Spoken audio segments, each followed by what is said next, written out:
On a hot day in North Georgia, Lake Lanier looks like the opposite of danger. The water flashes blue in the sun. Wake boats cut across open coves. Families anchor near the shoreline. Kids climb onto tubes. Music drifts off docks. It looks social, ordinary, even safe.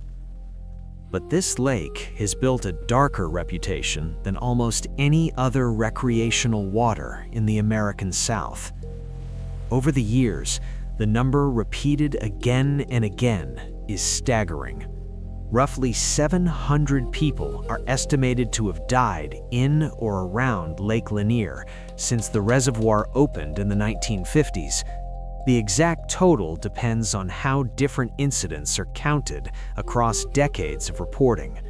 What matters is not one perfect number.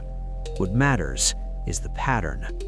Too many drownings, too many collisions, too many recoveries, too many summers ending with another body pulled from the water. And that has produced a question people keep asking in very different ways.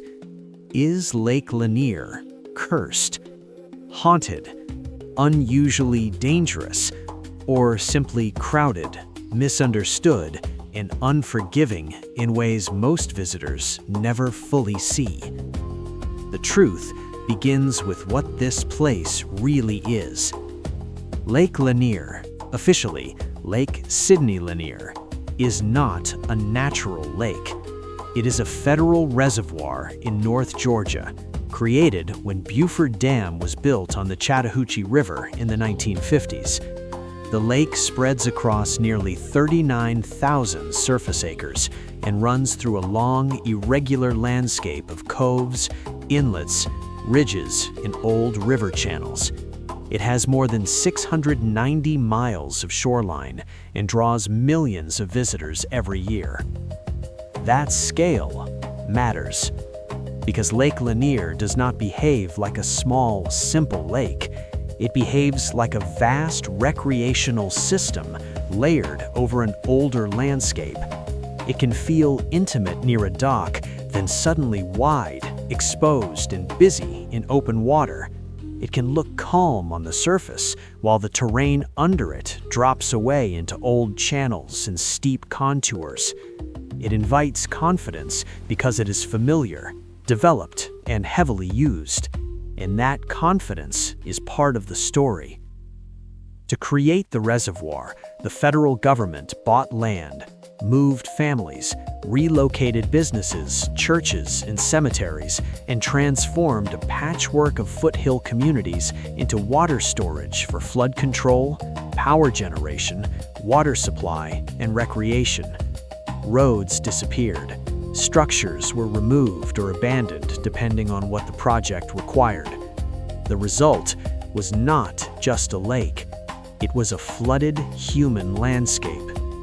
That fact became the foundation for everything that came later. When people talk about Lake Lanier today, they often describe a drowned town resting beneath the surface. Sometimes they name it as Oscarville, and sometimes they tell the story as if a thriving Black community was simply flooded and forgotten. The real history is more complicated and more disturbing. Before the reservoir existed, Forsyth County was the site of one of the most notorious episodes of racial terror in modern Georgia history. In 1912, after accusations involving white women, white mobs lynched one Black man, and more than 1,000 Black residents were driven out of the county. Families were displaced, property was lost, and Black residents were effectively excluded from Forsyth County for decades. That history is documented. What is often flattened online is the relationship between that expulsion and the later creation of Lake Lanier. The reservoir did flood land in this region, but the strongest historical work on Forsyth County has pushed back on the simplified version of the story that treats Oscarville as a single intact Black town submerged wholesale to create the lake. The myth is cleaner than the truth. The truth is that a place marked by racial expulsion, erased ownership, and generational silence was later transformed into one of the South's busiest playgrounds. That does not prove a curse, but it does explain why people feel that something unresolved remains under the water. And then is the lake itself. A man-made reservoir is not dangerous in one dramatic way. It is dangerous in layers. Shoreline can shift from gentle to steep. Visibility can mislead distance and depth. Traffic builds fast on warm weekends. Boats, jet skis, tubes, alcohol, late-day fatigue, and overconfidence all combine in the same open space. Georgia boating authorities have long warned that accidents on the water are usually driven by carelessness, inexperience, or unsafe operation. On Lake Lanier, that warning matters because the volume of recreation is so high. Boating statistics from Georgia's Department of Natural Resources show years with repeated fatalities, drownings, and boating under the influence cases on Lake Lanier. The pattern does not point to one mystery force. It points to recurring risk. Some years spike harder than others, but the basic formula keeps returning. Crowds, speed, impaired judgment, poor preparation, in a body of water large enough to punish every mistake. The lake's design adds to that pressure. It is long, irregular, and busy. Under low water conditions, hazards rise closer to the surface. Even when conditions look attractive from shore, the open water can turn into a field of moving risk. And unlike a road, a lake has no lanes, no brakes, and no fixed edge telling people when they have crossed from leisure into danger. That is one reason the place keeps producing tragedy that feels sudden to the people caught in it. One of the most widely remembered modern incidents came in 2012 when 11-year-old Kyle Glover was fatally injured after a personal watercraft struck the tube he was riding on Lake Lanier. The case drew national attention, not only because of who his family was, but because it forced Georgia to confront boating safety in a more urgent way. The law that followed required boating education for many younger operators of motorized vessels and expanded life jacket requirements for children on moving boats. That kind of reform matters. It also tells you something important.